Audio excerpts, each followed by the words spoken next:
Papo Saúde. Oferecimento Unimed Planalto Médio. Aqui tem cuidado, aqui tem propósito, aqui tem Unimed.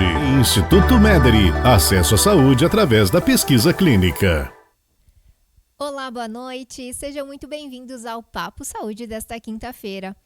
Toda semana a gente traz um tema novo aqui para a gente conversar, para trazer informações, para que você em casa fique alerta ao que você precisa, então, fazer com exames, com diagnósticos e coisas que são muito importantes para a prevenção à saúde. E hoje a gente vai falar de um tema que está muito em alta nesse último mês, devido a uma perda que mobilizou todo o Brasil, que foi a morte da Preta Gil, e com isso trouxe um alerta muito importante, que já precisava ter sido feito, mas que agora acendeu então essa chama, esse alerta sobre a questão do câncer coloretal. E hoje, para falar sobre esse tema, para trazer informações aqui para vocês, está aqui comigo ele que é coloproctologista, ele também é endoscopista digestivo, tem mais de 35 anos de experiência na profissão e vai poder nos ajudar muito com informações. É o Dr. Fabiano Schirmbeck. Isso mesmo, Dr. Fabiano? Seja muito bem-vindo ao Papo Saúde. Tudo bom? Agradeço o convite ali de nós poder bater um papo hoje num assunto tão relevante que a gente vai ver na sequência. Hein? Vamos lá, então, para a gente começar esse nosso bate-papo. Doutor Fabiano, nos últimos anos, houve uma incidência muito maior, descobriu-se muitos mais casos relacionados ao câncer coloretal em adultos jovens. É um panorama que vem mudando muito, né? Já faz algum tempo, pelo que a gente já estava conversando aqui antes, mas quais que são os principais fatores ou por que aconteceu essa mudança, essa incidência em pessoas que são tão mais jovens, abaixo dos 50 anos? Nesses 30 e poucos anos que a gente estou aqui em Passo Fundo, realmente a gente vê não só a incidência em jovens, mas como a incidência em idosos também, mas o que chama atenção nesses últimos anos é a incidência abaixo de 50 anos. A gente até tem uma estatística da equipe de pacientes, só para ter uma ideia da intensidade, do aumento da incidência dos pacientes que a gente tem operado, 25% dos cânceres são abaixo de 50 anos e 11% abaixo de 40 anos. E alguns artigos, algumas estatísticas mundiais, nesses últimos 15 anos, aumentou de 50% os cânceres em pacientes abaixo de 50 anos. Então, realmente, antigamente é o idoso só que tem câncer e tal, hoje em dia não.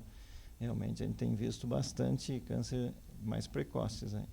40 anos é uma idade, né, bem baixa, digamos assim, né, para não ter esse cuidado, né? Primeiro, o que acontece? Esse fenômeno ele é mais comum em homens, mais comum em mulheres? E tem alguma região que é mais específica, que acaba concentrando mais esses dados? Em termos de sexo, basicamente é parecido. Não tem uma grande alteração entre o homem e a mulher ali. E o câncer no mundo inteiro tem visto mais em países desenvolvidos.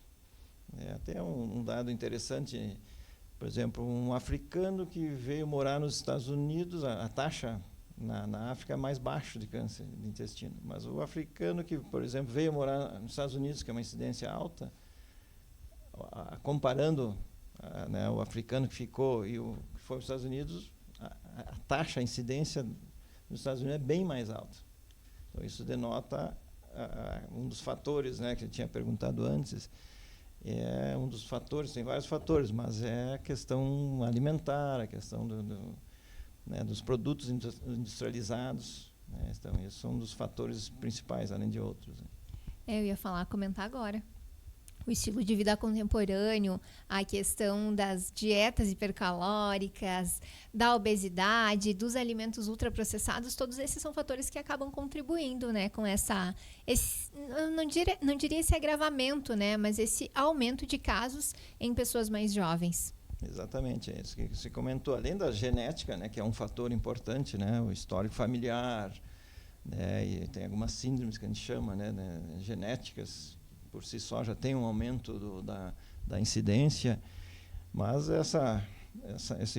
esse mundo que a gente tem vivido, e com a industrialização e com medicamentos e vários fatores, como se falou ali, de obesidade, sedentarismo, dieta pobre em fibra. Então, isso tudo vai somando, o ambiente chama fatores ambientais, né, como fatores carcinogênicos que incidem nesse aumento importante na incidência. E se houver uma intervenção nesse estilo de vida, né, acaba reduzindo esse risco ou então prevenindo de alguma forma? A gente chama de vários tipos de prevenção. Prevenção primária, que seria aquela lá na infância, aí entra alimentação, exercício, evitar obesidade, gordura, a gente chama prevenção primária. Então, vamos evitar que surja o câncer. Existe a prevenção secundária, que aí seria exames. Aqui a gente entra a colonoscopia, né, como um fator importante na prevenção, né? Então, esses são os dois fatores. O problema é que, às vezes, a gente não tem a prevenção primária, e também não tem a prevenção secundária, que é o exame. Quando fazer, quem fazer, né? Então, e isso a gente tem na Sociedade Coloprocto várias campanhas anuais, né? Então, mas é difícil a incorporação na comunidade, entre os tabus, entre o medo, entre alguns fatores aí que atrapalham essa prevenção, né? Vamos aproveitar essa sugestão de pergunta, então. Quando fazer? Quem precisa fazer? Em que momento da vida fazer, então, os exames?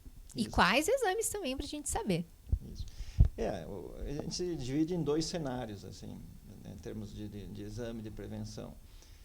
O paciente assintomático, ou seja, não tem sintomas nenhum, né, e também um outro fator, que é o fator genético, né? Então, pacientes que têm história familiar de câncer, um tio, algum parente, pai. Qualquer tipo de câncer ou câncer coloretal? Principalmente coloretal, lógico. Okay. Às vezes de mama, tem outros fatores que também poderiam um pouco aumentar, mas principalmente quem tem história familiar ou pólipo ou câncer, né, na família, às vezes tem que fazer bem mais precoce. Às vezes antes dos 40, aí depende o câncer e a genética junto. Às vezes tem que fazer, por exemplo, tem uma síndrome, chama de polipose familiar. Existem centenas de pólipos no intestino. Aí já teria que, aos 18 anos ou antes, 12 anos, 13, já começar a fazer exame. Então, a genética, você indica o exame mais precoce, mas não é a maioria dos casos, né? A maioria dos casos a gente chama ocasional, né? Aí existe uma idade, em torno dos 45 anos, deveria se fazer a primeira colonoscopia naquele paciente que é assintomático, ou seja, não tem sintoma nenhum, não tem nada. Aos 45 anos deveria fazer a sua primeira colonoscopia. Lógico, quando tem sintomas, aí depende da idade, né? Mas por que aos 45 anos ali? Até 5 anos atrás era 50 anos, se indicava. Um dado que a gente conversava na equipe já há anos, 50 é muito tarde. Agora houve uma recomendação baixar para os 45. E eu já estou achando que também tem que ser antes. Até por essa estatística que a gente falou antes. 11% dos cânceres que a gente operou é abaixo de 40. E 25% abaixo de 50. Né? Então, mas assim, recomendação. 45 anos, faça a sua primeira colonoscopia. O que a colonoscopia ela avalia? Por que ela é tão importante nesse processo? Eu acho que a colonoscopia é um dos grandes exames de prevenção, né? A maioria dos exames que a gente faz, a ideia é pegar a lesão, o tumor mais precoce, né? Um câncer de estômago, de pâncreas, você não consegue fazer o diagnóstico antes de ter câncer. De mama, tem que ter o nódulo, a colonoscopia já não. A colonoscopia é o exame que ele vai ver da parte final, né? O intestino grosso, o reto, que é a parte final do intestino. Porque qual é a ideia ali? Todo câncer de intestino, ele começa com um pólipo. Esse é o X da questão. Um pólipo é uma verruga, uma lesão, um tumorzinho benigno, né, que está localizado, né, que cresce no intestino, e aí ele vai crescendo, transforma no câncer, e aí começam os sintomas. Então, a colonoscopia, nessa faixa etária, né, para que serve? Lógico, eventualmente você pode fazer um diagnóstico já de câncer, mas a ideia é você, se tiver alguma coisa, que tem um pólipo. E aí você consegue ressecar, retirar esse pólipo. Aí você cortaria, que a gente chama assim, a evolução de um pólipo para o câncer. O pólipo, ele seria um primeiro, não posso dizer um sintoma porque ele não é, né? Ele é o primeiro sinal de que pode ocorrer. Mas, e existem sintomas quando já tem o câncer coloretal? Aí que é o grande problema, o que é?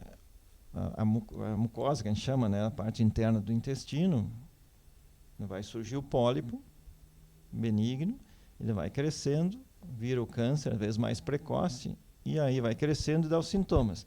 O problema, o que é? Você pode passar 10 anos sem sintoma nenhum, entre a mucosa normal e o câncer dá o sintoma. Então, aí que entra a prevenção, entra, né, porque às vezes demora. Se vai esperar ter sintoma para procurar, às vezes pode ser tarde. Né? Então, porque todo câncer, essa é a ideia, todo câncer vem de um pólipo. Nem todo pólipo evolui para o câncer. Mas todo câncer um dia era um pólipo benigno, assintomático, e que com o tempo vai se transformando e vira o câncer. Então, é essa a ideia dos 45 anos, sem sintoma nenhum, fazer a sua primeira colonoscopia. Mas, né, que às vezes o paciente diz, mas eu estou bem, não sinto nada. Mas não necessariamente pode ter algum problema. Né? Então, a colonoscopia, a grande vantagem é isso, diagnosticar um pólipo benigno, retirar, e você corta essa evolução do pólipo para o câncer. Corta o mal pela raiz, como se diz, né? Evita que isso também se propague. Existe um tempo em que ocorre desde que começa esse pólipo até ele se tornar um câncer? É rápido, não é? Normalmente demora. Né? De um pólipo, depende, tem vários tipos de pólipo, mas normalmente surgiu o pólipo, esse pólipo crescer, virar o câncer, às vezes é 5 anos, 10 anos. Só que é isso que eu comentei antes. O problema é que esse tempo, às vezes, não dá sintoma, né? E é o que a gente... Outra estatística que a gente tem, assim, o câncer divide em graus, assim, estágios, 1, 2, 3, 4. O 1 é o precoce, o câncer inicial. O 2, intermediário, o 3 já tem, chama de linfonodos, já começou a querer se espalhar, e o 4 é aquele que já foi para o fígado, foi para outros lugares. E outra estatística que a gente tem dos nossos casos, 60%, 70% é do estágio 3 para o 4. Ou seja, a gente tem pego não numa fase inicial. A grande maioria pega, a gente tem, né, uma fase do meio para frente. Por quê? Porque não tem um exame de prevenção, não é uma rotina, né? E outro é porque às vezes quando dá os sintomas, às vezes já está um pouco mais avançado. E quais que são esses sinais de alerta, então? Tá, o pólipo já se tornou um câncer. O que eu preciso... qual que é o principal sintoma, né? Os alertas para eu entender que, meu Deus, estou precisando de um coloproctologista já. Isso. A gente divide em 3 locais. Então, o câncer do lado direito, né? O colo do lado esquerdo e o reto, que é a parte final do intestino. O colo direito, geralmente, ele dá anemia. É um paciente mais idoso, geralmente esse é no idoso, com uma anemia e às vezes uma massa, a gente chama uma massa no abdômen. Esse é o típico, tem que pesquisar o câncer do colo direito. Do esquerdo, aí, geralmente é alteração do hábito intestinal. Então, qual é o cuidado? Meu intestino sempre foi de um jeito, daqui a pouco mudou, está mais preso, começou a ter diarreia, começou a estufar, às vezes dá dor. Então, geralmente, isso são sintomas que pode ter alguma coisa, né, uma lesão, coisa no lado esquerdo. Então, sintomas que persistem, vai atrás do médico, do coloprocto, investigar, porque eventualmente pode ser só funcional, né, mas eventualmente pode ter alguma alteração. E dos tumores do reto, que é a parte final, geralmente aí vem o sangramento, às vezes misturado nas fezes, ou o aumento da frequência, às vezes agora estou evacuando pouco e toda hora, às vezes desconforto. A dor, geralmente, às vezes é um sintoma tardio até. Mas assim, resumindo, você tem que conhecer seu hábito intestinal, qualquer mudança que persiste, vale a pena. Consulta, vai atrás, às vezes não é nada, mas eventualmente pode ser um tumor inicial, um pólipo, alguma coisa que possa, às vezes, ter uma chance de resolver, né? E como que se dá esse diagnóstico, né? É só fazer uma consulta? Quais são os exames que são os principais, né? A gente já falou sobre os alertas, mas, né, o que eu faço quando eu tenho esse alerta? Então, assim, o que a gente avalia, né? Lógico, a idade, né, o tipo de sintomas, né, de quanto tempo, etc. Então, às vezes existem exames de fezes, hemograma, né, anemia, vê algumas alterações, mas o exame padrão, geralmente com queixas, né, que possam ter uma suspeita, é a colonoscopia. Existe o exame mais curto, que seria a retossigmoidoscopia, que é um exame que vê só a parte final.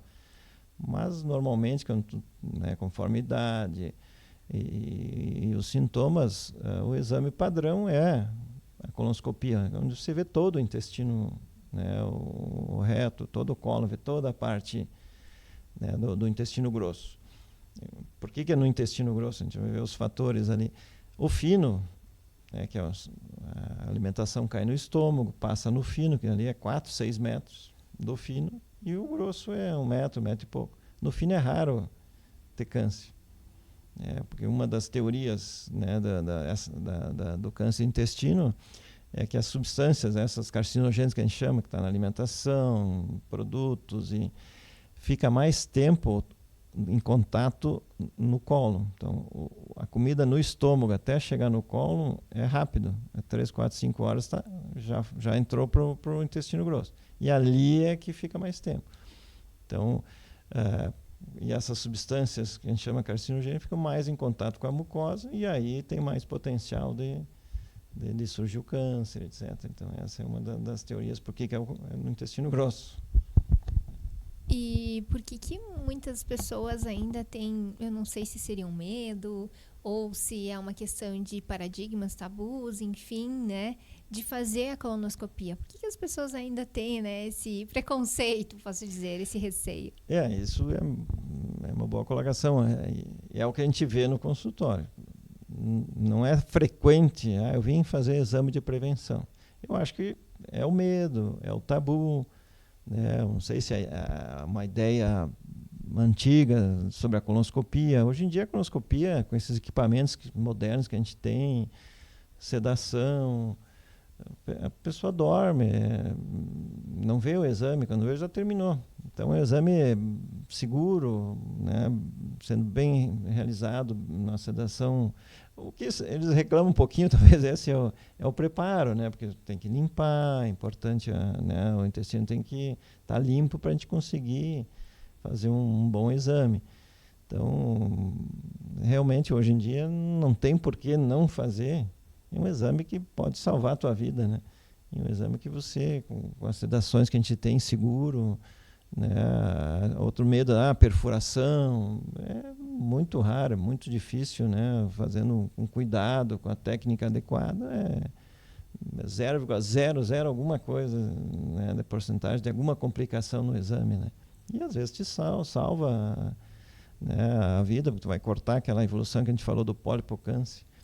Então, que é difícil às vezes tu desmificar, né, tu te retirar da ideia de um exame que talvez há 40 anos atrás ficou, né, o pessoal um pouco mais de medo, né?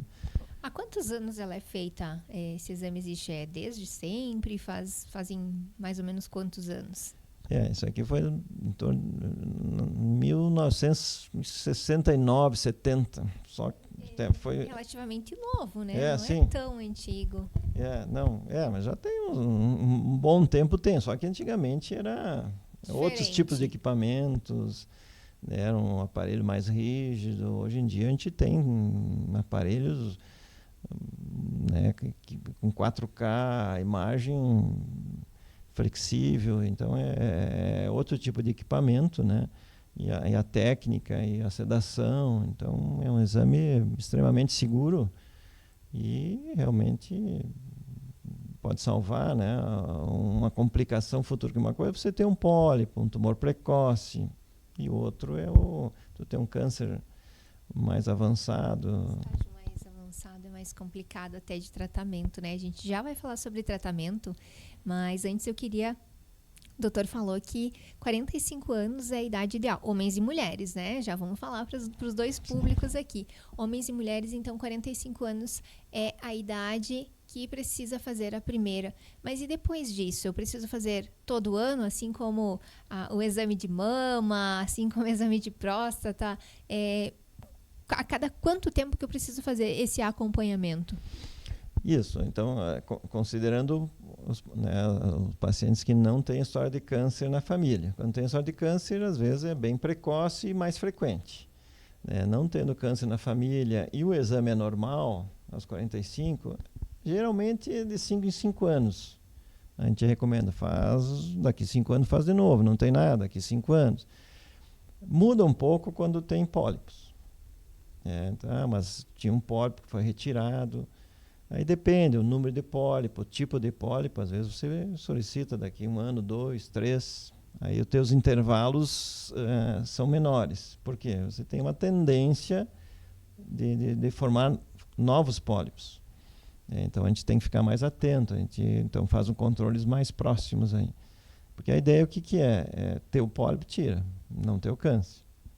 Então, tendo pólipos, mais frequente. Não tendo pólipos, 5 em 5. É um tempo, daqui 5 anos, no máximo, vai ter um outro pólipo. Vai ter um pólipo, né? E a partir da detecção, então, desse pólipo e, né, da avaliação clínica, todos aqueles exames que o doutor já nos explicou, qual que é o tratamento ideal para cada uma dessas 4 fases? Existe cirurgia que é mais indicada para uma fase, mais indicada para outra? As cirurgias, elas são minimamente invasivas ou elas são cirurgias maiores? Como que se dá, então, o tratamento especificamente? Só medicamentoso? Como que existe algo que é específico ou, enfim, são terapias que são combinadas? Como que se dá o tratamento? Então o tratamento vai variar muito conforme o estágio. Por exemplo, o pólipo benigno, totalmente benigno, removeu, acabou. Existe uma situação, às vezes, chama pólipo maligniza, né? Começando a virar o câncer. Então, às vezes, dependendo do grau de invasão, esse início da malignização, às vezes só a retirada do pólipo também já é suficiente. Já é um câncer, mas bem precoce. Então, às vezes, você não precisa fazer nada mais, só um acompanhamento mais próximo. O problema é quando esse grau que a gente chama, o primeiro grau seria o bem superficial, quando ele começa invadir as paredes, né? Porque geralmente o câncer começa na mucosa e vai invadindo as camadas ali. Então, mas normalmente assim, o estágio 1 passa pela cirurgia.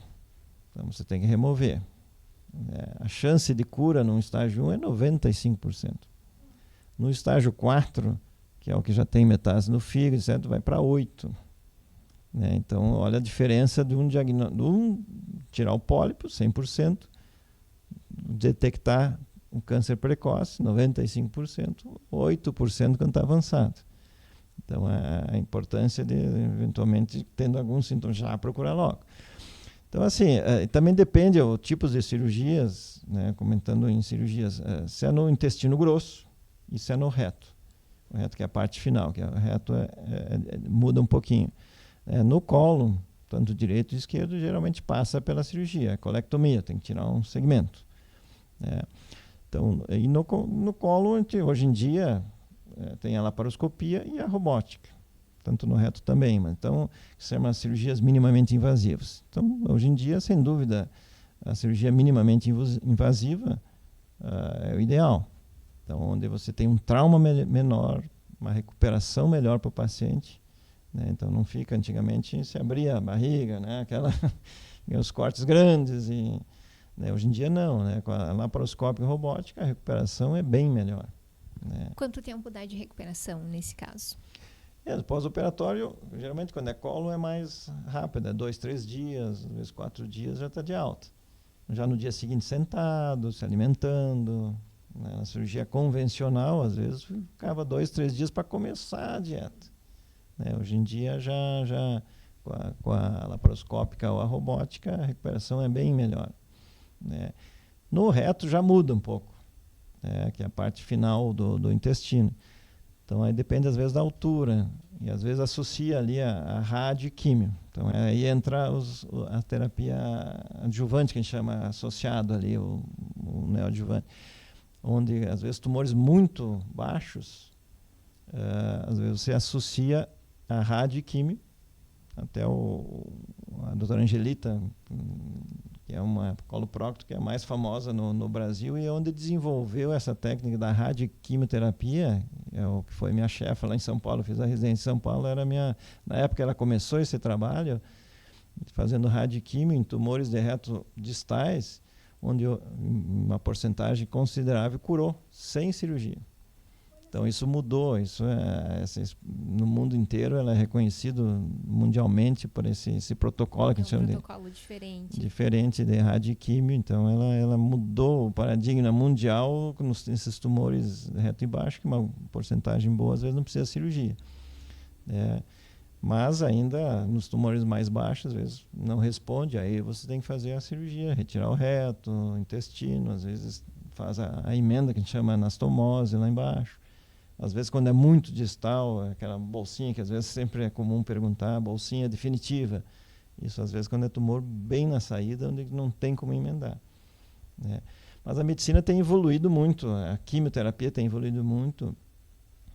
E nos tumores de reto, principalmente, a genética, o tipo de tumor, nenhum tumor é igual ao outro. Então, existe muita genética entrando nesse campo.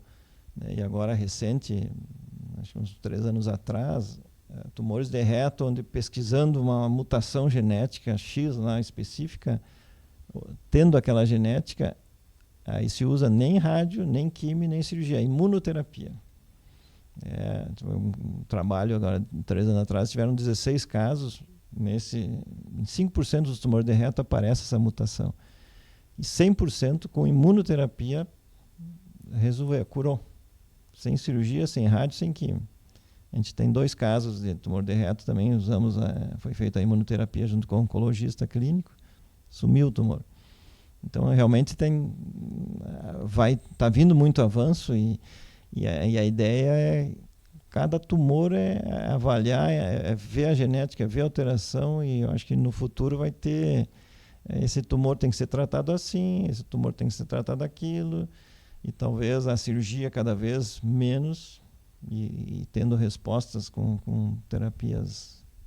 São terapias inovadoras, eu digo assim, mas que também precisam de uma avaliação bem específica, né? Como o doutor falou, não é para todo paciente. E muito interessante isso, né, doutor? De que cada caso possa ser avaliado de uma forma diferente. De certa forma já é, né? Mas cada caso precisa, então, daqui a pouco de um tratamento diferenciado.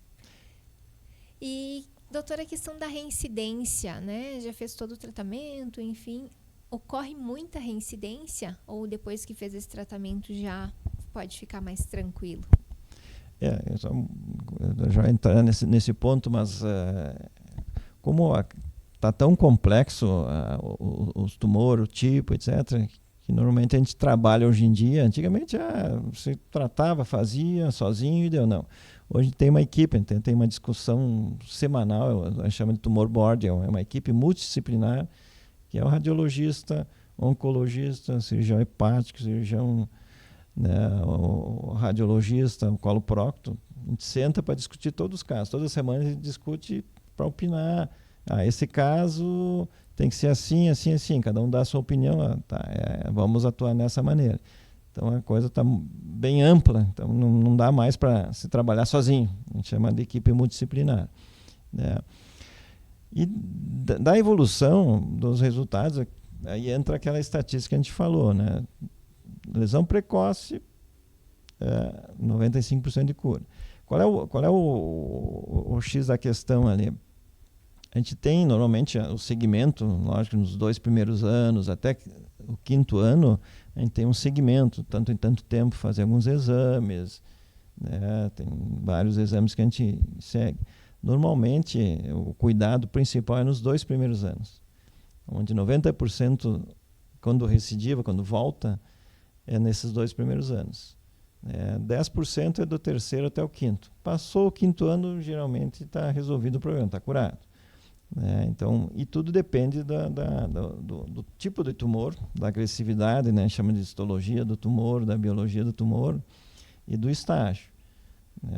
Então, um tumor já com linfonodos, gânglios, a chance disso evoluir para uma metástase hepática, né? No fígado, no pulmão, essa da pretagia, o que aconteceu? Teve metástase hepática, disseminou, então já às vezes pega numa fase tardia que às vezes você consegue, né, retirar um segmento do fígado, pulmão, junto com químio, então tem várias estratégias e às vezes você consegue 30%, 40% tornar curável de novo. Antigamente tinha metástase hepática, bom, deu, não tem mais o que fazer. Não, hoje em dia realmente nessa parte de outras terapias também tem evoluído bastante. Então é importante o segmento e para eventualmente tendo alguma recidiva, às vezes você ter o que fazer. Então, por exemplo, estágio 1, 2, normalmente a cirurgia, a ressecção é suficiente. Você não precisa químio, não precisa rádio. Geralmente no estágio 3º, 4, já às vezes precisa químio, às vezes rádio, que se faz antes. Então, quanto mais para frente, mais eventualmente a químio ou outras terapias você tem que realizar. Acabam sendo obrigatórios. Exato, né? Exatamente para você remover o foco principal e às vezes a metástase que a gente chama, né? A doença à distância, né? Muito bem, hoje nós falamos aqui sobre câncer coloretal e quem está conversando com a gente, trazendo muitas informações, é o Dr. Fabiano Schirmer, que é coloproctologista, tem mais de 35 anos de experiência e, como vocês puderam ver, né, muitas informações importantes hoje no nosso Papo Saúde. E para a gente finalizar, então, o nosso bate-papo de hoje, doutor, eu quero que você deixe um alerta, uma mensagem para quem está acompanhando o nosso Papo Saúde de hoje sobre a importância de fazer, então, a colonoscopia, de não deixar isso para depois, né? Que já que estamos, né, nesse tema e que acendeu esse alerta agora, nesses últimos meses, a gente precisa, então, fazer esse alerta também para quem acompanha aqui o nosso programa. Então, eu vou deixar esse espaço para você falar sobre isso. O que eu diria assim, mensagem principal, fazer a colonoscopia aos 45 anos, hoje em dia é bem tranquilo, é bem seguro e pode evitar muita complicação futura. Então, acho que não tem, hoje em dia, com todo, né, os avanços, as coisas, não tem por que fazer um exame de prevenção que pode salvar, né, a vida e evitar muitos problemas.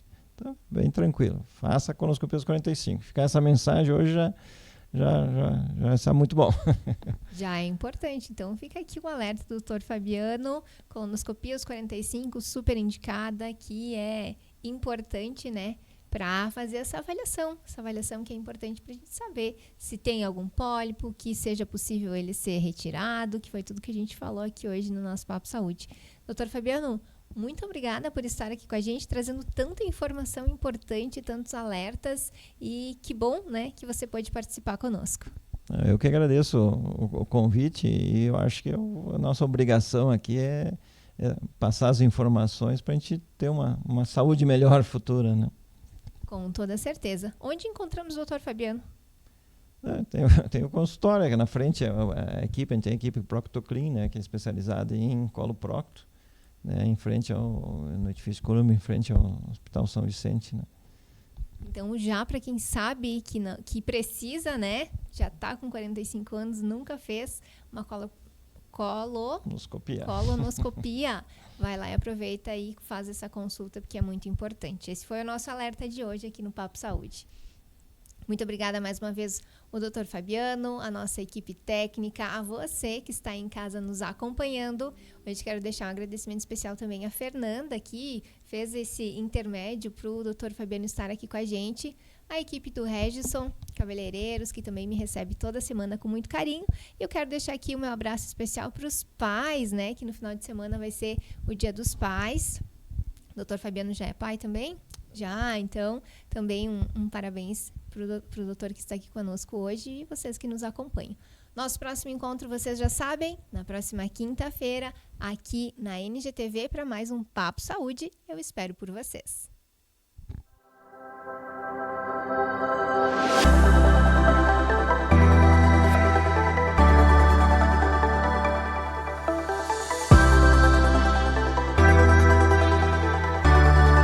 Papo Saúde. Oferecimento Unimed Planalto Médio. Aqui tem cuidado, aqui tem propósito, aqui tem Unimed. Instituto Mederi. Acesso à saúde através da pesquisa clínica.